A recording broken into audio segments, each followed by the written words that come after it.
Será que a Bíblia apoia ou não o aborto? É pecado realmente abortar? Uma mulher que está gerando uma criança, fruto de um estupro, ela tem o direito de abortar essa criança? Ou, outro caso, uma gestante que está com um feto e esse feto está com um mau desenvolvimento no cérebro. Será que a mãe tem o direito também de tirar esse feto? Ou uma mulher que chega no hospital e tem que sacrificar uma vida ou outra vida. Quem tem a prioridade? A mãe ou a criança? Na Constituição brasileira, a mãe tem a prioridade. Será que isso tem respaldo bíblico? Essas e outras questões serão respondidas nesta videoaula, então não percam!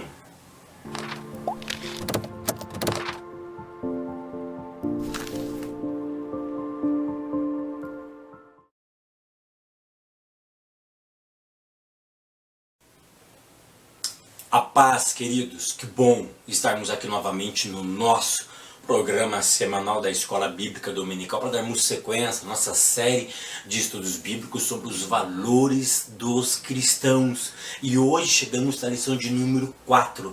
E a lição de número 4 tem como título Ética Cristã e o Aborto. Então hoje nós vamos falar sobre o aborto, a ética cristã e o aborto.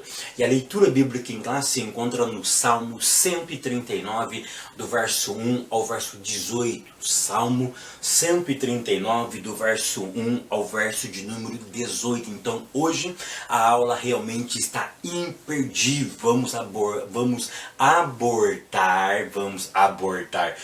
abordar um tema de muita discussão dentro da nossa sociedade, que é sobre o aborto. Então eu quero convidar você, se gostar desse vídeo, deixe o seu like. Se você ainda não se inscreveu, tem um botãozinho aqui do lado, se inscreva, divulgue esse trabalho para que mais pessoas tenham acesso à ministração da santa e bendita palavra de Deus. E eu conto com a tua ajuda. Querido, só 30 segundos.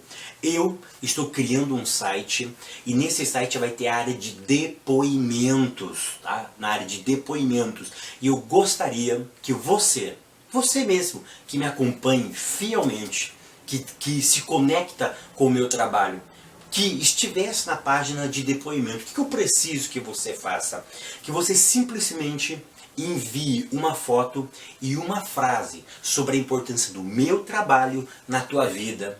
Tá? É só isso, você vai pegar uma foto sua, vai anexar essa foto junto com uma frase sua sobre a importância do meu trabalho na tua vida. Você vai mandar no e-mail que está na descrição do vídeo, tá? E eu vou pegar os depoimentos e vou colocar na área do meu site. Eu gostaria muito que a sua foto aparecesse na área de depoimentos do meu site. Amém? Vocês entenderam? Então aqui embaixo tem o meu e-mail, vocês entram no e-mail, manda a foto, manda uma frase sobre o impacto da minha vida, sobre a vida de vocês, e eu vou postar isso lá no meu site, tá? Eu estou preparando esse site, na verdade os irmãos estão preparando para mim, e vai ser algo assim muito impactante. Então hoje lição de número 4, aborto, tá? Aborto é um tema delicado, é um tema onde a sociedade discute ele, onde o mundo jurídico debate sobre esse tema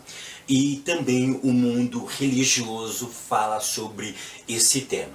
Então nós temos 3 áreas da sociedade, 3 áreas da vida que aborda tecnicamente esse tema. A sociedade, que é o povo, tá? Sem conhecimento técnico científico, aborda o tema aborto. Aborto, a sociedade aborda no âmbito geral, o mundo jurídico, os acadêmicos, as pessoas que mexem com direito penal e com a Constituição Federal, ou seja, o mundo jurídico, os homens que fazem as leis do nosso país, tá? Esse tema também é discutido por eles, tá? E no mundo religioso também esse tema é muito discutido, tá? A maioria não aceita o aborto e tem uma pequena parcela, tá, de pastores, de eruditos de acadêmicos religiosos que aceita o aborto em alguns pontos, tá? Em alguns momentos específicos, mas nós vamos sanar justamente essas dúvidas e você precisa ter uma firmeza dentro da classe de vocês. O que eu tenho observado é que muitos professores não têm firmeza, não conseguem sustentar o seu argumento. Ou seja, professores têm que ter ele tem que ter convicção do que está falando. Ele tem que ter argumento para sustentar a sua tese.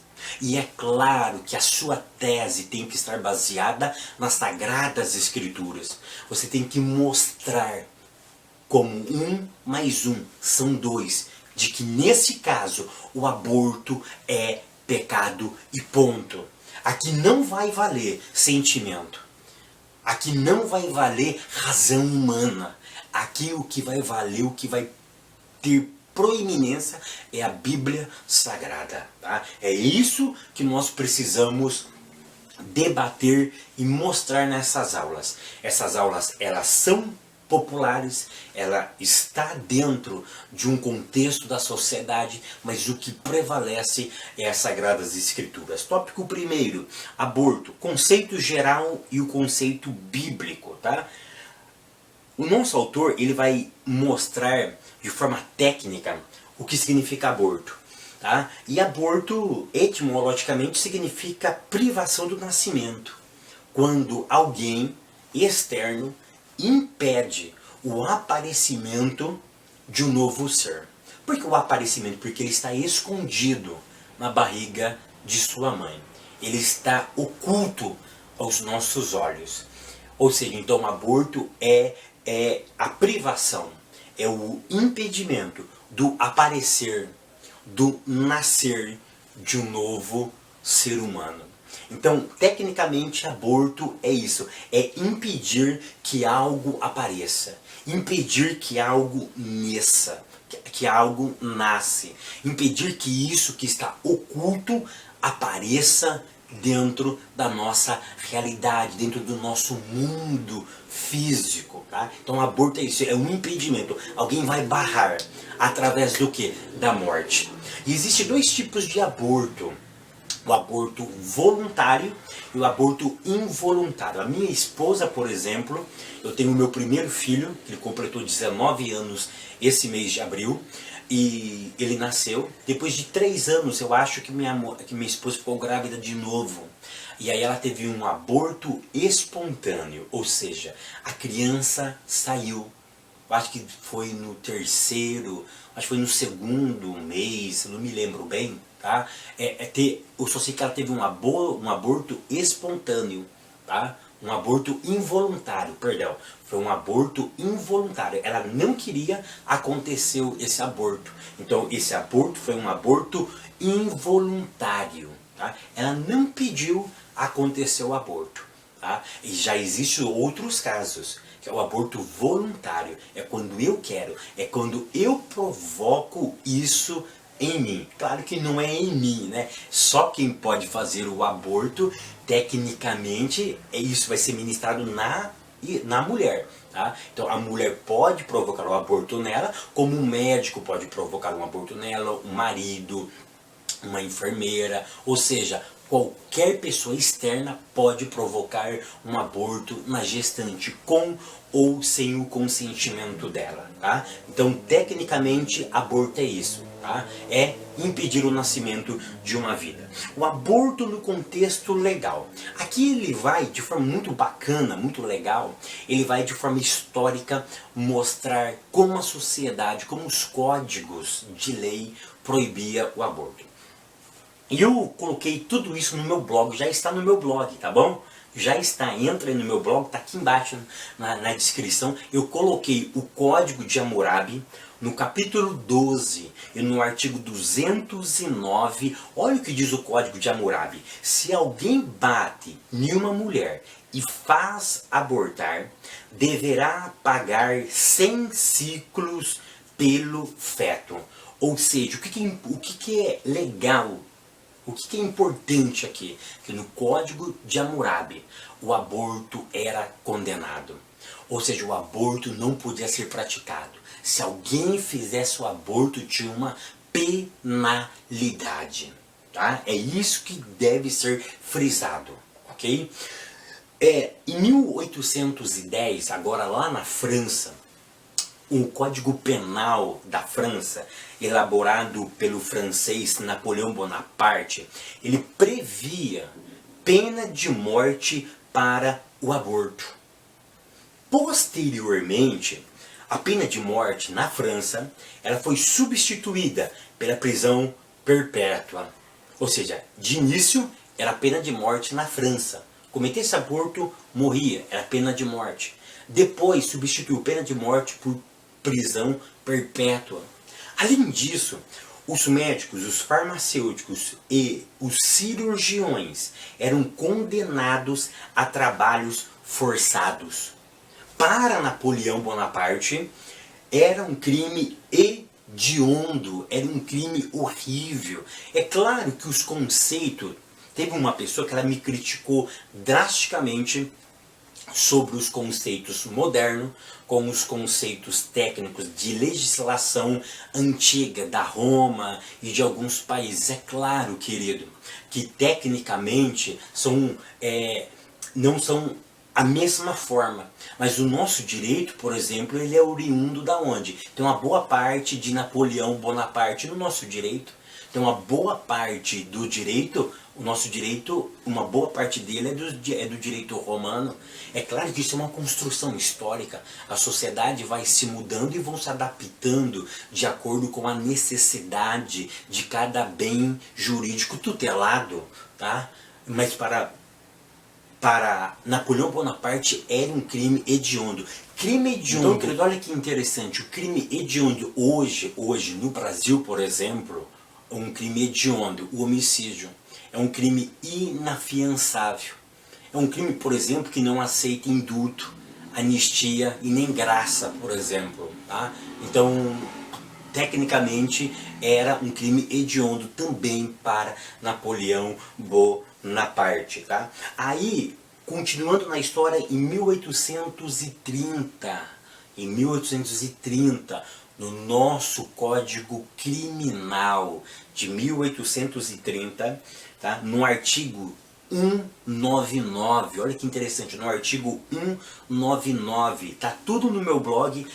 Você vai entrar no meu blog, você vai ver que a palavra ocasionar, por exemplo, está escrita com 2C.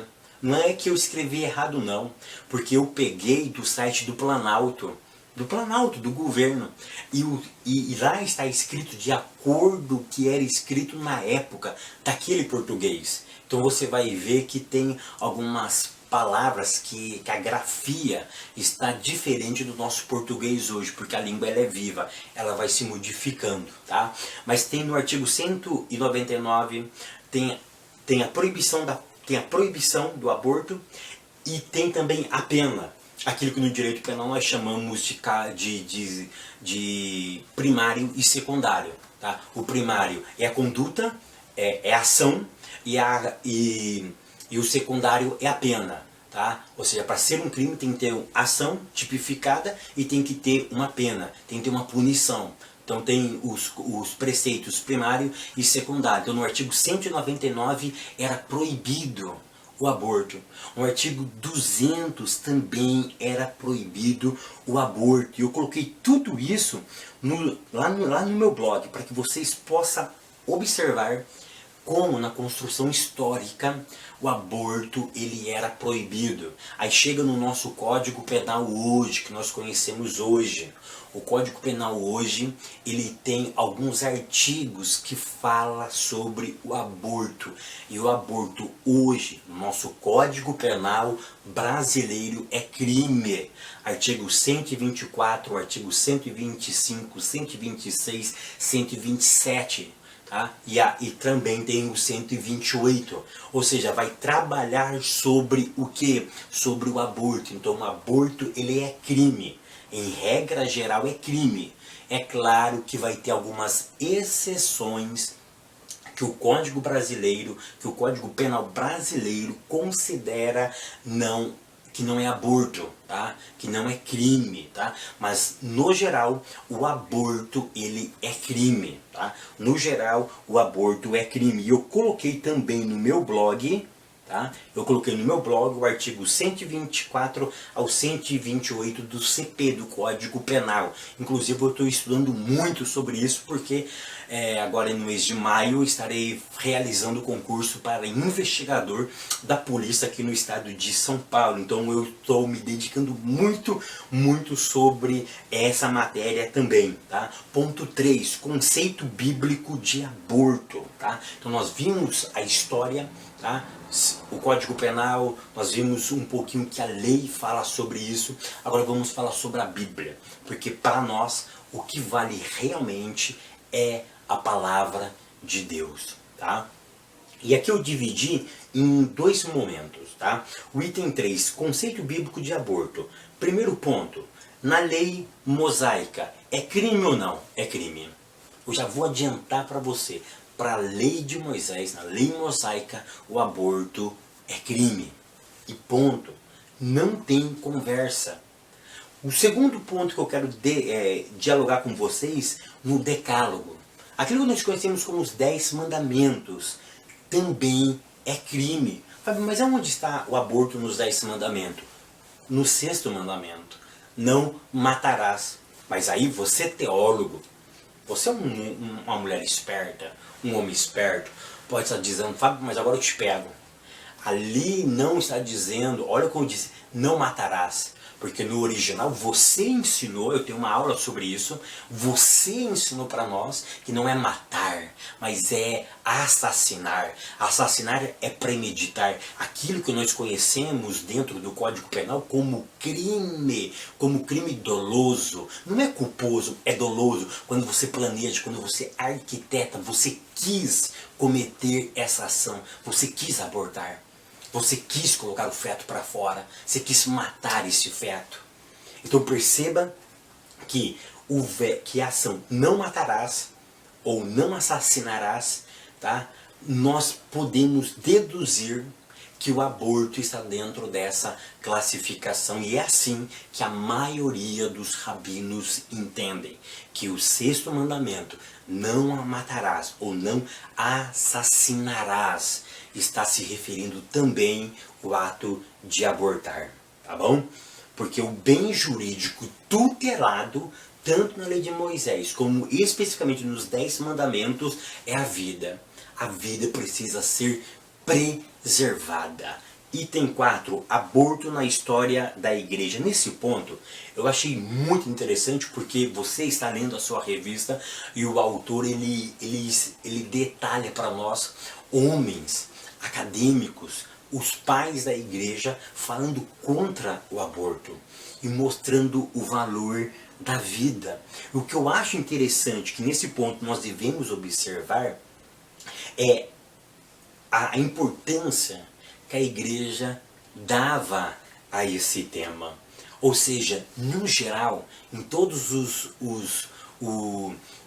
em todas as falas dos nossos pais da igreja, o que eles queriam sempre mostrar, que Deus é o doador da vida. E eu não posso interferir em algo que é peculiar de Deus. Porque tanto o direito de dar a vida, como o direito de tirar a vida, pertence a Ele. Porque se Ele a deu, Ele a tira. E eu não tenho esse direito. E na perspectiva dos pais da igreja, justamente é isso que eles vão transmitir para nós. Que Deus é o único ser que tem o direito de dar a vida e também de tirar a vida. Então eu e você, e nenhuma outra criatura, tem a capacidade, tem o direito de tirar a vida, porque Ele é o doador. Se Ele é o doador, eu não posso interferir na sua criação. E isso que eu achei fantástico. Tópico 2, o embrião e o feto são um ser humano. Ponto de número 1, quando começa a vida? Aqui, queridos, a briga é grande. Aqui a briga é grande. Por quê? Porque muitos eruditos muitos cientistas, eles tentam explicar isso. E olha só, uns vão dizer que a vida, ela inicia quando o espermatozoide, ele encontra com o óvulo. Quando os dois se chocam, começa a vida. Tá? Aí já começa o zigoto e aí começa a vida. Pronto, na união começou a vida. Outro vai dizer, não, a vida não começa aí. A vida começa depois de 7 dias. O outro vai dizer que depois de 14 dias. O outro vai falar que somente na 10ª semana e por aí vai. Ou seja, cada um vai dar o seu parecer quando começa a vida. Cientificamente, ainda não é fechado. Ainda não é fechado. Você pega qualquer artigo científico sobre o relato da vida, o início da vida, esses artigos ainda são controversos. Um debate o outro. Cada um tem um posicionamento. Eles não fecharam ainda quando começa a vida. Aí no ponto de número 2 diz o seguinte: o que a Bíblia diz? Aí eu quero dar o meu conselho. Queridos, se a gente for tentar entender os eruditos, e olha que eu não sou médico, eu não trabalho nessa área. Tá? Então olha como a gente fica, como dizia o meu pai, num mato sem cachorro. Você está no mato sem cachorro é passar um apuro. Você fica todo enrolado. Então você está assim a ver navios. Você está sem leme, sem nada. Você está perdido. Então qual é o meu conselho? Quando que começa a vida? Se os médicos não sabem, imagina eu. Imagine nós cientificamente, imagine a nós. Mas o ponto 2 vai falar sobre isso, o que a Bíblia diz. Eu prefiro ficar com a Bíblia. A Bíblia não diz categoricamente, mas por dedução e por inferência, nós deduzimos e aprendemos que a vida, ela é logo quando o espermatozoide encontra com o óvulo, que a medicina chama isso de fecundação. É quando o sêmen masculino encontra com o óvulo feminino. Quando juntou, aí começa a vida. Ou seja, sabe por que essa é a razão mais sensata? Não é para dar sustentabilidade ao aborto. Não, eles falam isso porque para eliminar o aborto. Queridos, se nós somos contra o aborto, é claro que tecnicamente eu não sei quando começa a vida, então eu prefiro acreditar que a vida começa na fecundação, quando o sêmen ele encontra o óvulo feminino, o óvulo da mulher. Quando ele encontra, começa a vida. Começa a vida. Porque eu até concordo com os textos que o autor colocou, mas quando o autor cita que o salmista diz que viu, que Deus viu ele ainda informe, você não concorda comigo que esse informe ele é muito vago? Ele é muito vago.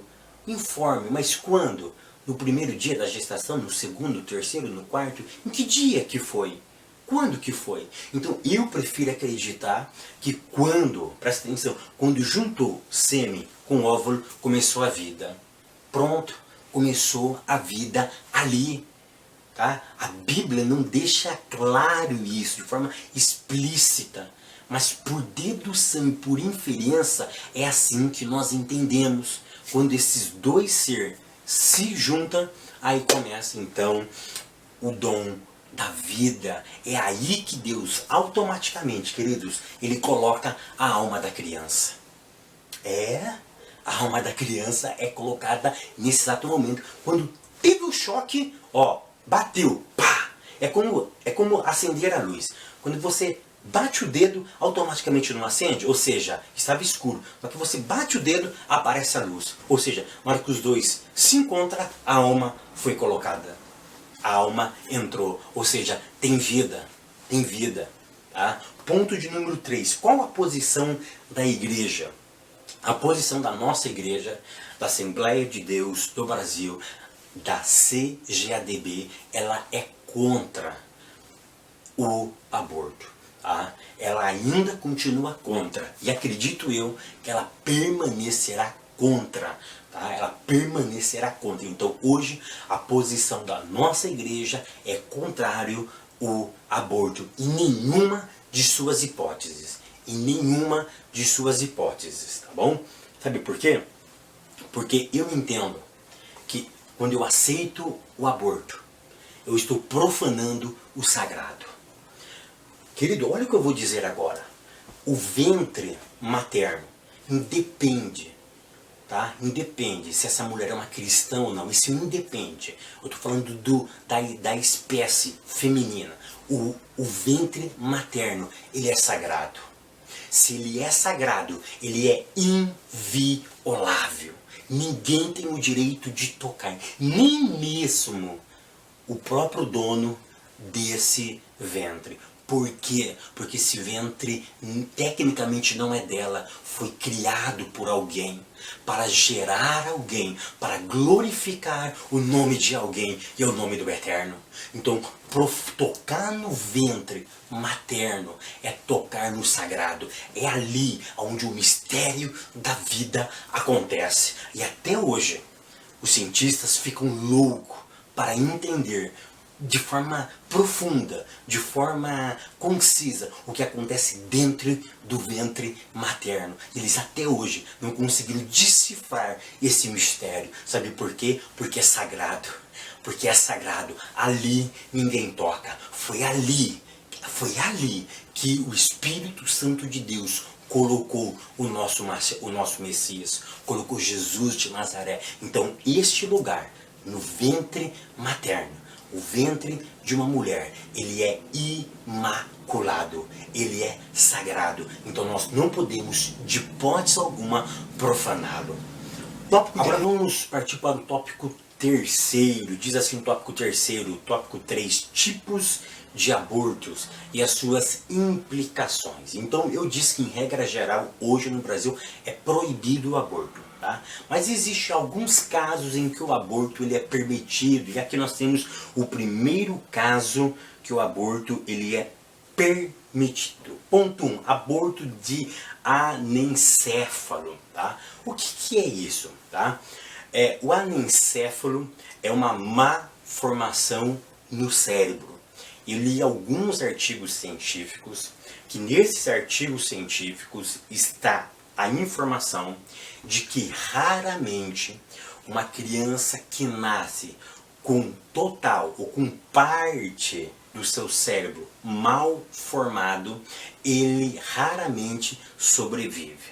Existem algumas pesquisas científicas que eu particularmente pesquisei, que algumas crianças, isso é raríssimo, segundo laudos, segundo essa pesquisa científica, que vivem em torno de 20 a 24 meses apenas, ou seja, no máximo 2 anos, essas crianças morrem. Então olha só o que diz essa pesquisa, tá? Que as crianças geralmente, muitas nascem mortas, outras nascem vivas, mas morre no decorrer da vida, e em casos raríssimos as crianças sobrevivem até o 24º mês de vida, ou seja, elas duram aproximadamente 2 anos.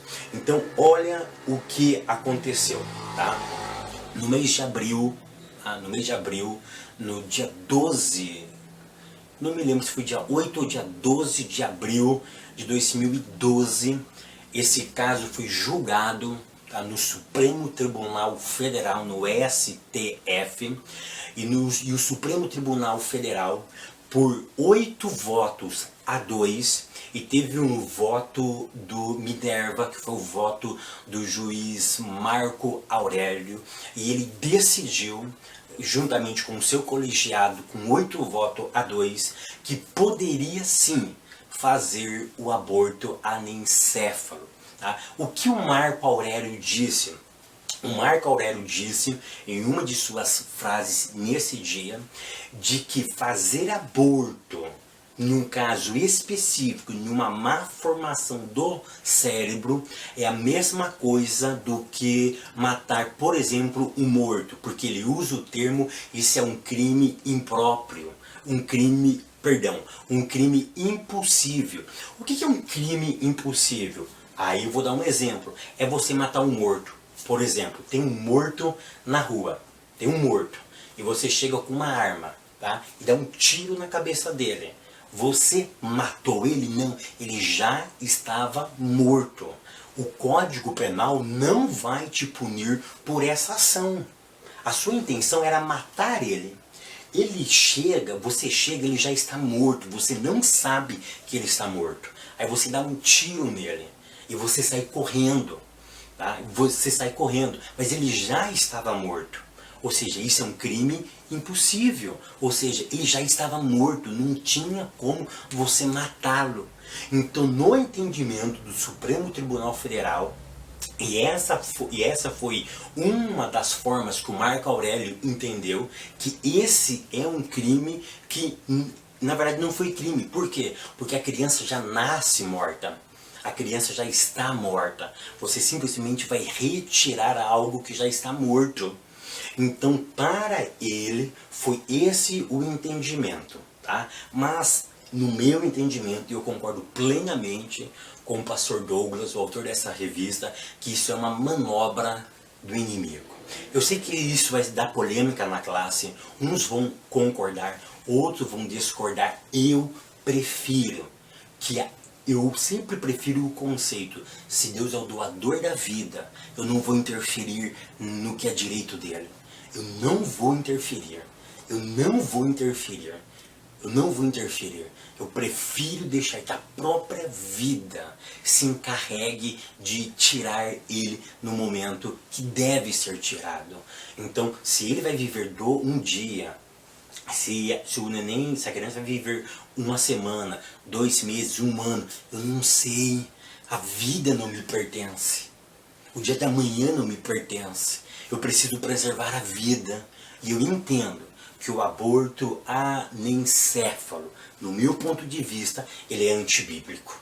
Embora eu, lá na minha prova, na hora que eu fizer a prova da VUNESP, no meu concurso público, isso com certeza vai cair, porque é um entendimento novo de 2012. Isso faz o quê? 6 anos que aconteceu, com certeza vai aparecer na minha prova. Eu tenho que entender que isso não é crime, mas biblicamente é crime. Biblicamente não pode.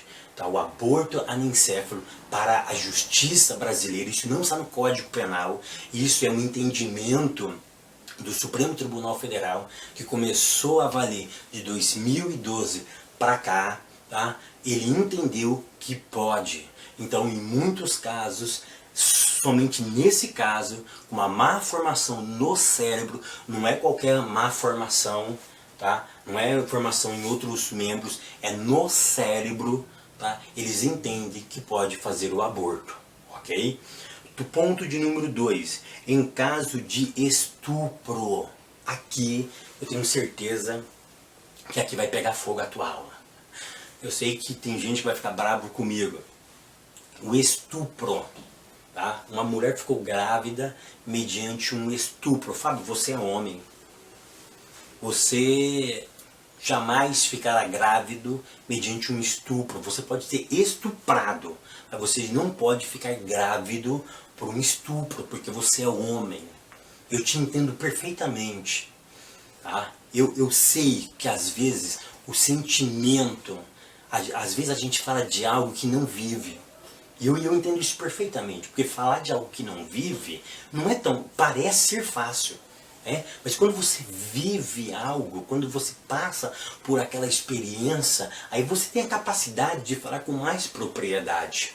E eu quero respeitar o seu sentimento. Eu quero respeitar esse momento seu.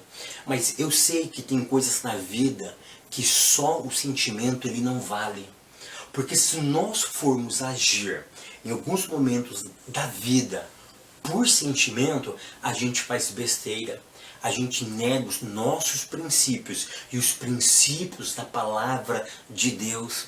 Eu sei que que aí muitos dizem assim, mas você vai ficar olhando para aquela criança o resto da vida.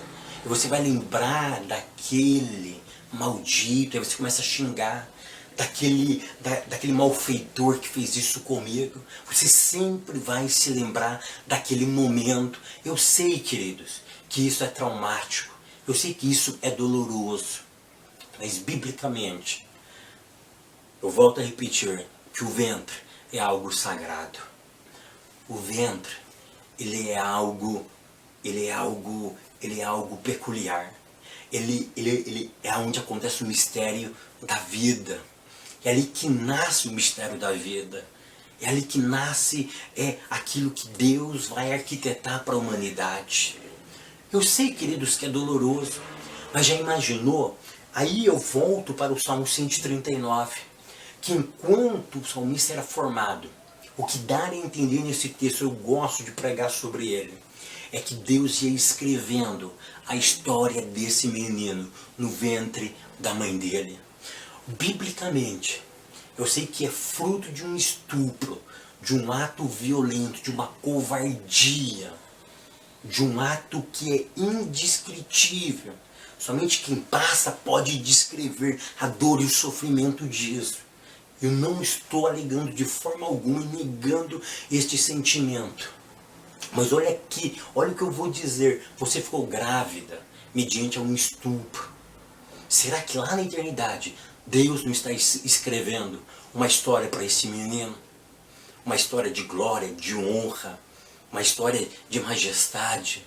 E às vezes, eu sei, querido, eu sei, minha irmã, às vezes por ego, às vezes por vergonha, às vezes por aquilo que os outros vão dizer, ou às vezes aqui, o trauma que eu terei que carregar comigo mesmo, por orgulho próprio, eu tiro uma vida de que Deus estava escrevendo a própria história. É como se eu pegasse a história de Deus para aquela pessoa e rasgasse e falasse, eu não quero que essa história aconteça. Eu sei que, tecnicamente, no Brasil, estupro pode, uma gravidez por estupro, pode fazer o aborto. Aí tem um problema muito sério. Sabe por quê? Por exemplo, uma mulher foi estuprada, tá? Como que ela faz o aborto? Ela precisa entrar com um pedido pro juiz? Não. No Código Brasileiro, uma mulher que sofreu um estupro, ela não precisa entrar com uma ação pro juiz.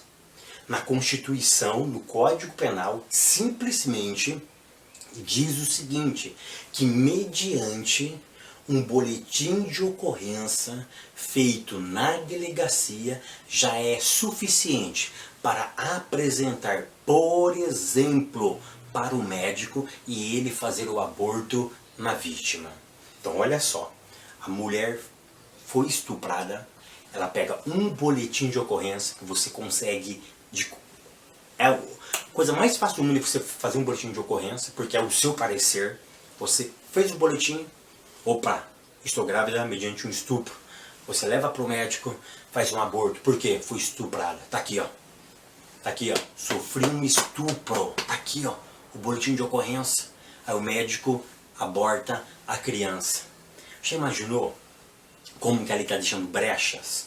Por quê? Porque uma mulher que teve uma gravidez indesejada, uma mulher que não quis aquela criança, ela pode alegar que ela foi estuprada.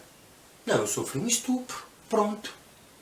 Ah, mas se descobrir, eu sei que se descobrir é um crime que ela está cometendo. Ela vai cair no artigo 124, vai ter um artigo específico para ela. Ela cometeu um crime de aborto. Ela mentiu, ela enganou, vai ter um crime contra ela. E ponto. Tá? Mas você percebe como a lei vai dando brecha? Ela vai deixando vazar a desvalorização da vida. Olha agora o ponto de número 3, aborto terapêutico. O aborto terapêutico, ele é um aborto para minimizar a dor da mulher. Então, olha que interessante, já viu nos filmes estrangeiros, quando chega no médico, chega no pronto-socorro, a ambulância, chega lá correndo e o médico diz para a família, olha, eu tenho uma opção, a vida, vocês querem que eu salve quem? A criança ou a mulher? Aí a família começa a pensar, uns falam, não, salva a criança, não, outro salva a esposa, salva a criança, salva a mulher, salva a minha filha. Aquele pereré, precisa salvar alguém. A mulher, no Código Brasileiro, não é assim não, meu querido. No Código Brasileiro, uma mulher grávida, o médico precisa optar por ela ou pela criança. Sabe quem é sacrificada? A criança. No meu ponto de vista, isso também está errado. Sabe? Está errado. Eu não tenho o direito de sacrificar. Olha como que a criança está numa posição de indefeso. Ninguém luta por ela. Ninguém tem a capacidade de proteger aquela criança. Porque isso é uma possibilidade, um diagnóstico médico. Você consegue perceber que tem alguns pontos na nossa lei que não tem consonância com as Sagradas Escrituras? Pode ser bonito, pode ser inteligente, dentro da razão humana, mas biblicamente são pontos controversos e que não tem respaldo pelas Sagradas Escrituras. Eu quero terminar essa aula dizendo: viva a vida. Vamos deixar a vida falar mais alto.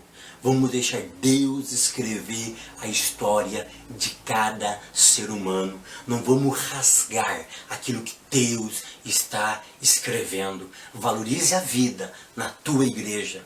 Valorize a vida na tua casa. Valorize a vida no teu emprego. Valorize a tua própria vida. Agradeça a Deus. Porque se você está aí, porque alguém se pensou, ele não executou o aborto. Se eu estou aqui, porque a minha mãe, ela não me abortou. Poderia até querer, mas ela não fez. E é por isso que eu estou aqui, ministrando essa aula para a tua vida. Que o Eterno continue te abençoando. E até semana que vem, querendo Deus.